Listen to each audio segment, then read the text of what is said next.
Buenas noches con todos, muchas gracias por estar en este canal en un capítulo más de Choques Lover Show. El día de hoy tocaremos un tema muy importante que hemos venido recalcando en videos pasados.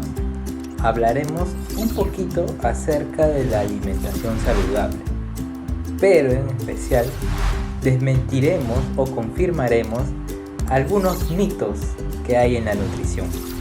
¡Vamos!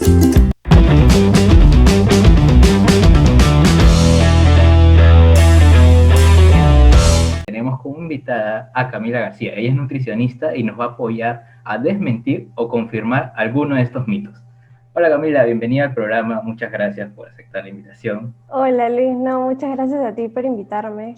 Y yo acá feliz de ayudarte a desmentir algunos mitos sobre nutrición.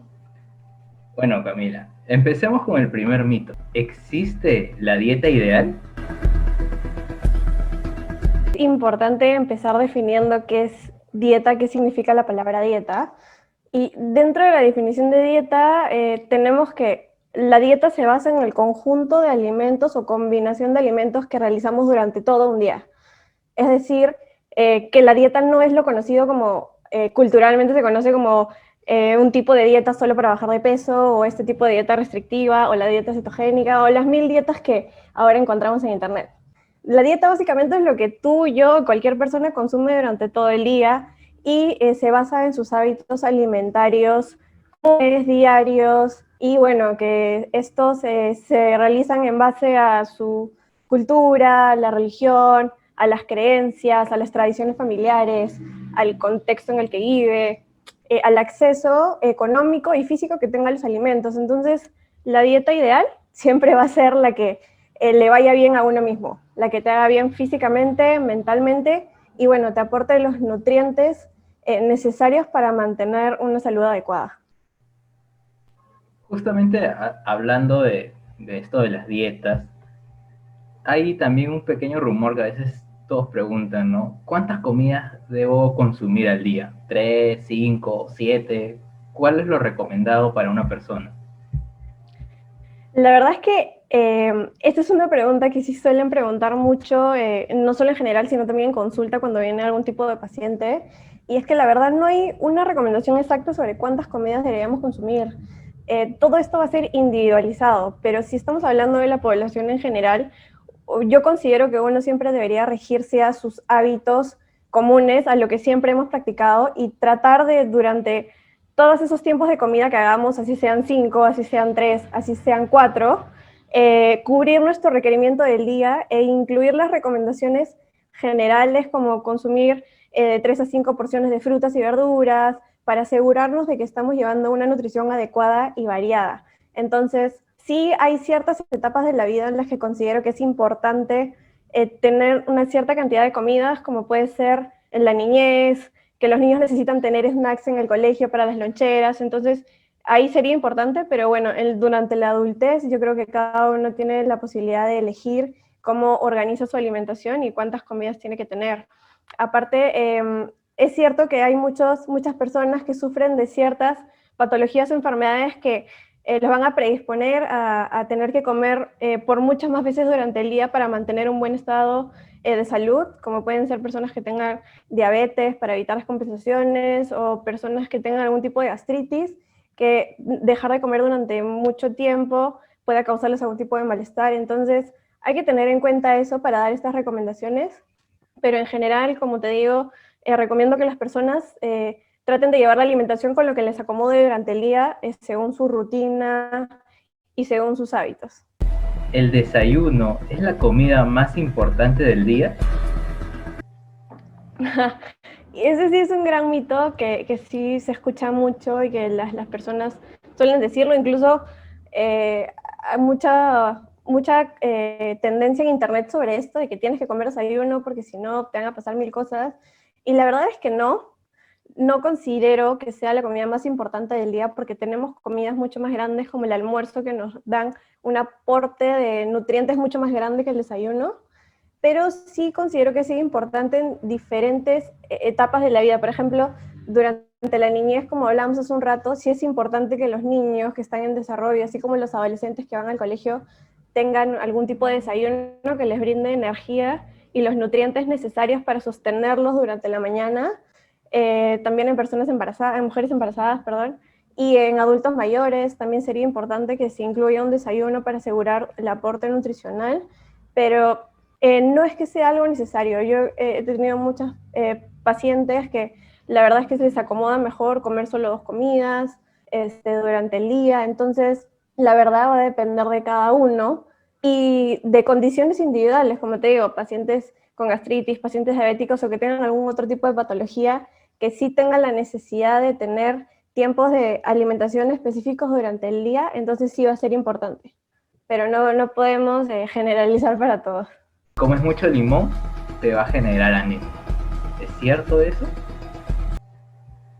La verdad es que es la primera vez que escucho este mito, nunca lo había escuchado, pero no creo que a consecuencia de comer un limón en exceso o algún tipo de cítrico te pueda causar anemia. La mayoría de veces la anemia es causada por la deficiencia de hierro B12 en nuestra alimentación o a consecuencia de algún tipo de malabsorción, algún tipo de pérdidas de sangre, hemorragias, etcétera. Entonces, también tenemos que ponernos a pensando cuánto es mucho limón. O sea, porque una persona normal no se come 1 kilo de limón, ni medio kilo, te comes un limón, máximo 2, como un aliño de la ensalada. Entonces, no tomarlo tanto por ese lado. También es importante tomar en cuenta que el limón es un alimento importante dentro de nuestra alimentación, sobre todo para asegurarnos que la absorción del hierro se dé en nuestro cuerpo, sobre todo el hierro vegetal.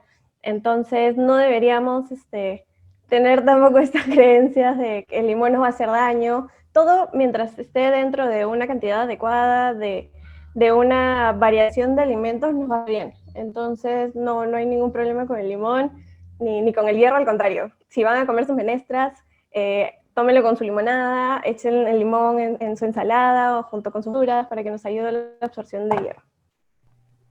¿Comer pan integral es mejor que los otros panes? Mira, si estamos hablando, comparando estos dos tipos de panes, tenemos que ver, muy aparte de que uno sea blanco y el otro sea integral, vemos lo que nos aporta nutricionalmente hablando. Entonces, si tenemos el pan integral versus el pan blanco, la diferencia va a ser no de calorías, sino va a ser de nutrientes. Vemos que el pan integral va a tener mucha más fibra que el pan blanco, que es una harina refinada. Entonces, yo siempre recomiendo que al momento de comprar vean el aporte que esto tiene a tu alimentación. Y con esto no quiero decir que no coman pan blanco, siempre va a haber la oportunidad del lonche, la comida familiar, el desayuno, el que se nos antoje y lo tengamos a la mano y no va a pasar nada porque lo comamos, pero siempre es importante tratar de incluir en la mayoría de lo posible alimentos integrales a nuestra alimentación, sobre todo porque la gente casi nunca llega a cubrir el requerimiento de fibra diario. Entonces, si podemos añadir un poquito más dentro de algún alimento que tenga un poco más de fibra, entonces, ¿por qué no hacerlo? Aparte que, como te digo, hay que buscar los beneficios de las cosas que consumimos y que compramos, no solo porque dice que es integral, entonces es mejor, sino interiorizar el concepto y saber por qué este alimento me va a hacer bien y qué me va a beneficiar. Y también es una recomendación individualizada, porque no necesariamente la fibra, como se puede decir, a veces nos emocionamos y lo consumimos en exceso, a veces puede producir el efecto contrario y la gente termina estreñiéndose y dicen, pero yo como pan integral. Entonces hay que tener un balance dentro de nuestra alimentación y tampoco porque sea bueno para la salud lo vamos a consumir sin medida. ¿Recomendable o no comer frutas durante la noche? Mira, la verdad es que esto, o sea, uno puede comer frutas durante todo el día, no hay una hora determinada, no hay ningún lugar ni ninguna recomendación nutricional que te diga solo puedes comer frutas de 8 de la mañana a 4 de la tarde.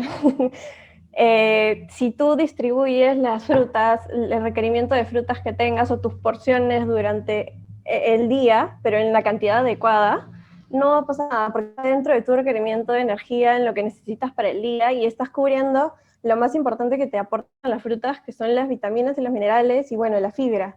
Entonces, por comer fruta en la noche, no va a pasar nada si no es en exceso y está dentro de lo que usualmente consumes en el día. Entonces, esta es un gran mito, pero sí hay que tener en cuenta que hay situaciones específicas de pacientes que tengan alguna patología en las que sí necesiten recomendación individualizada de un nutricionista para que les diga cuál sería el momento más adecuado del día en que las puede consumir, y si la persona puede y el profesional lo considera adecuado, sí puede consumirlos en las noches, pero como te digo, eso es algo individualizado que se tiene que ver ya en consulta. Así es, creo que hay que recalcar eso, que la recomendación que tú nos dices es, digamos, siempre y cuando no tengas algún problema de salud, ¿no? Si eres un paciente diabético, hipertenso u otra comorbilidad, es mejor consultarlo con un nutricionista y que él te dé un plan nutricional de en qué momento puedes consumir cada alimento, ¿no? Claro. Justamente hablando de estas comorbilidades, de ya sea diabetes, hipertensión, obesidad, sobrepeso, sabemos que uno de los pilares es la comida saludable. Así que viene la pregunta, ¿comer saludable es caro? Mira, si hablamos de saludable, hay saludable, porque hay mucho la creencia de que comer saludable es comprar productos procesados, estos que dicen bajos en grasa, o que no tiene esto, que no tiene el otro, y en verdad no es tampoco así. Hay que tener un balance de todo, y hay que siempre tratar de llevar nuestra alimentación por el lado de lo más natural, y siempre lo más natural va a ser más barato. Entonces, tratar de algunos tips para evitar gastar mucho en nuestra alimentación es tratar de recurrir a mercados que tengamos cerca, a ferias, a distribuidores pequeños que siempre van a tener como que precios un poco más reducidos que supermercados grandes. Además, tratar de incluir frutas que estén dentro de la estación en la que estamos, porque suele suceder que las frutas que son de otras estaciones o que provienen de lugares mucho más lejanos tienen un precio mucho más alto. Entonces eso haría que se incremente un poco nuestro gasto en la alimentación. También es importante organizarnos durante la semana o el mes para así asegurar que la cantidad de comida que estamos comprando sea la adecuada y evitar desperdicios, que desperdiciamos alimento, contaminamos y aparte hemos perdido nuestro dinero. Entonces es importante tener en cuenta esto y tratar de variar, tratar de no siempre comprar los mismos alimentos, sino de variarlos mucho, variar las frutas, las verduras, los tubérculos que comemos, las menestras, pero en sí son alimentos muy accesibles para todos. El suban o bajen, bueno, a veces sí puede ser por temas de la economía del país o temas políticos que estén sucediendo que hacen que los alimentos suban o bajen un poco, depende de la disponibilidad, pero es algo muy, muy extraño. La mayoría de veces los alimentos básicos siempre se mantienen a nivel, así que podemos comprarlos sin ningún problema y son accesibles para todos. ¿Se puede ser vegano o vegetariano y tener una dieta, digamos, completa? Efectivamente sí. Sí, sí, una persona puede decidir ser vegetariano o vegano y tener una alimentación completamente saludable y completa, hablando de macronutrientes. Sí, dentro de estos dos casos es importante saber que siempre vamos a tener que suplementar con vitamina B12, que la podemos, en caso de los veganos no la obtenemos del reino vegetal, pero en caso de los vegetarianos, bueno, que algunos consumen huevo, podríamos tener un poquito de B12, pero igual no llegamos a cubrir el requerimiento diario, entonces siempre va a ser necesario suplementar con B12, pero por fuera de la B12 siempre vamos a poder cubrir todos los nutrientes necesarios como proteínas, grasas, omega 3, que es algo que está muy estigmatizado y que las personas creen que muchos de las personas que llevan una alimentación basada en plantas tienen muchas deficiencias nutricionales, cuando al contrario, están bien cubiertos si es que la alimentación está bien organizada, incluye una variedad de alimentos para poder cubrir todos sus requerimientos. Cuando uno se pone a ver las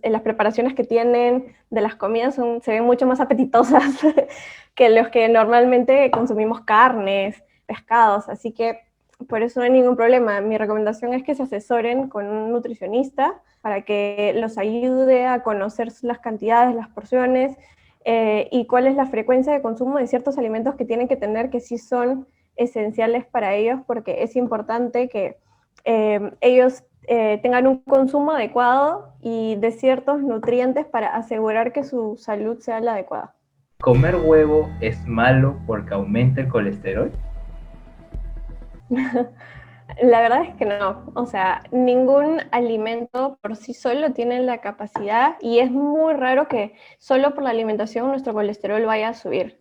Normalmente lo que sucede es que si no llevamos una alimentación adecuada con alto consumo de colesterol, no solo del huevo, sino colesterol de carnes rojas, colesterol de productos procesados, grasas trans, van a producir que se eleve el colesterol, pero más allá de la alimentación están otros factores que son importantes como la edad, el sexo, algunas patologías asociadas que pueden ser, que es algo muy común, pacientes diabéticos, pacientes con enfermedades hepáticas, eh, y que normalmente siempre tienden, también factores genéticos, que siempre tienden a tener un colesterol más elevado por esos temas, pero no necesariamente por la alimentación.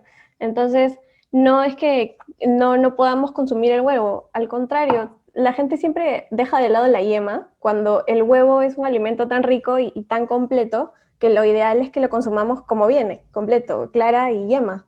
Entonces, si dejamos la yema de lado, estamos dejando un montón de nutrientes, de vitaminas, y comer solo la clara es como que no tiene sentido. Va a depender, bueno, uno del propósito para qué estamos comiendo solo la clara. Porque, bueno, si estamos dentro de un plan que es para aumentar masa muscular y todo, y necesitamos muchas más proteínas, entonces estaría justificado que ya te consumas solo la clara porque quieres las proteínas. Aquí nos se preguntarán, ¿estarán hablando del huevo sancochado, del huevo frito? ¿Hay alguna diferencia? Igual se puede comer ambos, se recomienda mejor el sancochado, el frito.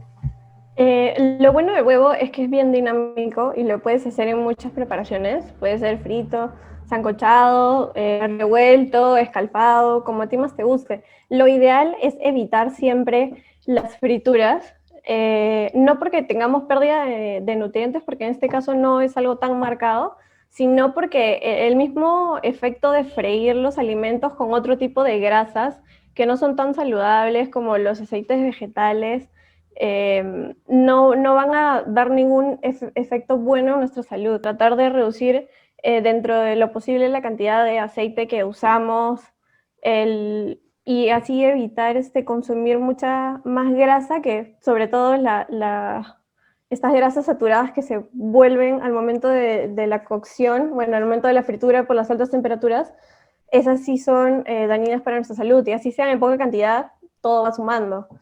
Entonces, hay que tener en cuenta eso. ¿Los productos light se pueden consumir de forma libre por ser light? Ya, mira, primero tenemos que definir qué es un producto light. Porque mucha gente habla de productos light, pero la verdad es que no sabe mucho en qué se basa un producto light. Y los productos light son básicamente productos a los cuales se les ha reducido aproximadamente el 30% de calorías o el 30% de algún tipo de nutrientes que normalmente son grasas o azúcar, en comparación a al producto original. Por ejemplo, si hablamos de un yogur o de una leche light o un yogur light, va a tener 30% menos grasa que el yogur normal. Entonces, esto es un producto light. Pero que sea light no significa que sea más saludable que el producto normal, porque lo que mucha gente suele hacer es comprar productos light y comerlo en más cantidad, porque dice light, pero al final lo que están haciendo es consumir la misma cantidad de calorías que consumieran si se comieran el producto original. O sea, yo me compro unas galletas que dicen light, que tienen menos azúcar o menos grasa, pero me como 3 paquetes. Me estoy comiendo la misma cantidad de calorías y de nutrientes que si me como las galletas de chocolate normales. Se recomiendan en ocasiones para personas que estén dentro de algún tipo de régimen específico, que tengan algunas metas físicas específicas de reducir grasa, aumentar músculo, o para algún tipo de paciente con alguna patología como diabetes o un perfil lipídico alterado, etcétera. Pero dentro de una alimentación normal o regular no deberían por qué ser incluidos, o sea, no hay razón. Puedes incluir la versión normal del producto sin ningún problema si es de manera esporádica. También muchas veces se ha visto que cuando las personas consumen muchos productos light en exceso pueden llegar a algún tipo de deficiencia nutricional, porque se crea mucho este miedo a yo solo como productos light porque no tienen grasa, entonces yo no como nada de grasa, y no tienes ningún aporte de grasas en tu alimentación, ni siquiera de grasas saludables. Entonces, esto puede llevar a un tipo de deficiencia como deficiencia de vitaminas liposolubles, deficiencia de grasas saludables, y eso llega muchas veces a causar miedo y puede terminar en trastornos de alimentación y un millón de cosas. Entonces, mi recomendación es no satanizar las grasas, sino más bien educar a la población sobre cuáles son el tipo de grasas que deberíamos incluir a diario en nuestra alimentación y cuáles son las que no son tan recomendables y deberíamos consumir de manera esporádica, pero que no es necesario eliminarlas, sino educar en cuáles son los nutrientes importantes y cuáles no son tan importantes, pero que sin ningún problema se pueden incluir para hacer un equilibrio en nuestra alimentación, porque en ninguno de los dos lados, ni el exceso ni el efecto, nos va a hacer bien. Así que siempre hay que mantener todo en equilibrio. Bueno, Camila, gracias, la verdad, por ayudarnos a desmentir algunos de estos mitos. Y bueno, espero a todos que les haya servido de mucho hablar de estos temas. Si tienen alguna duda o pregunta, no duden dejarla en los comentarios. Y eso ha sido todo por hoy. Gracias. Chao.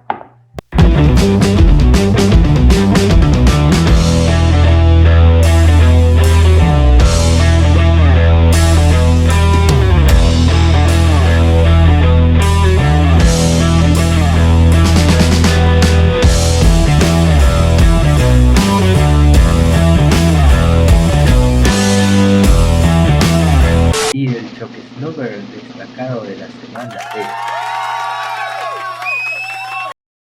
es ser tú el próximo o la próxima Choque Lover. Es muy fácil, lo único que debes hacer es compartir alguno de mis posts de mis videos en Instagram o compartir una captura de pantalla de alguno de mis videos etiquetándome.